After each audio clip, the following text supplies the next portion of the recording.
সকাল থেকে সন্ধে যেই ঠাকুর ঘরে প্রার্থনা করে দিনের শুরু হতো অথবা দিনের অবসান হতো, আজ সেই ঠাকুরঘর থেকেই আবার শুরু করেছি আমার জীবনের নতুন একটা অধ্যায়।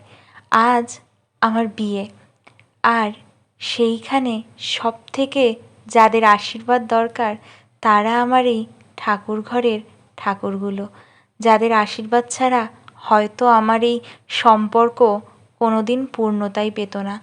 অবশ্যই বাবা মা, বাড়ির বড়দের সকলের আশীর্বাদ প্রয়োজন, তবে সবার ওপরে যারা আছে তাদের আশীর্বাদও তো আগে প্রয়োজন, তাই না? এইখানের ছবিগুলো আমাদের অনেক পুরনো বাড়ির এই ঠাকুরের ছবিগুলো।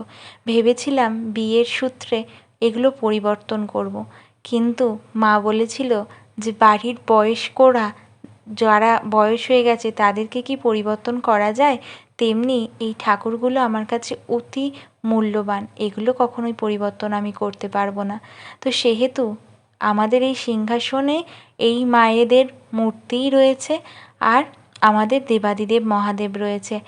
আর আমাদের দেবাদিদেব মহাদেব না সত্যিই বোধহয় আমাদের বাড়িতে বিরাজ করে, আমাদের মনের ধারণা কিন্তু তাই। তা না হলে আমার বাবা হয়তো পারতই না আমাদের এই দুই বোনের একটা মাসের মধ্যে বিয়ে দিতে। যাই হোক, অনেক কথা বললাম। আজকের ভিডিওটার উপস্থাপনা হয়েছে আমার বিয়ের সকাল থেকে কিভাবে আমি কাটিয়েছি। তো আশা করছি তোমাদের ভিডিওটা দেখতে ভালো লাগবে, অবশ্যই দেখতে থাকো।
লুকোনো ডাকনাম একটু মাখলাম, দু চোখে আঁকলাম রামধনু।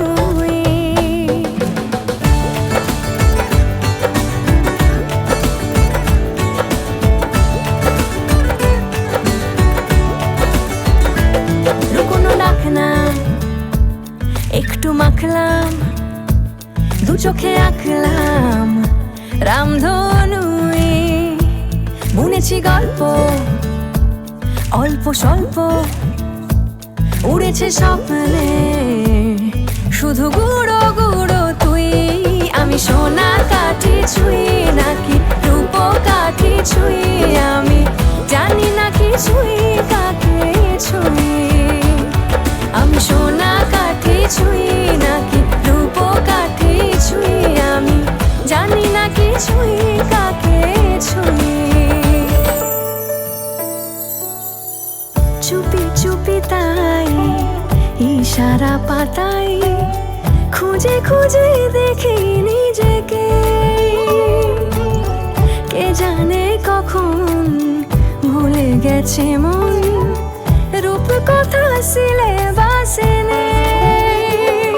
নীল কার্পেটে সবার চলতে নদী পার, ইচ্ছেরা ছাপোষা চড়ুই।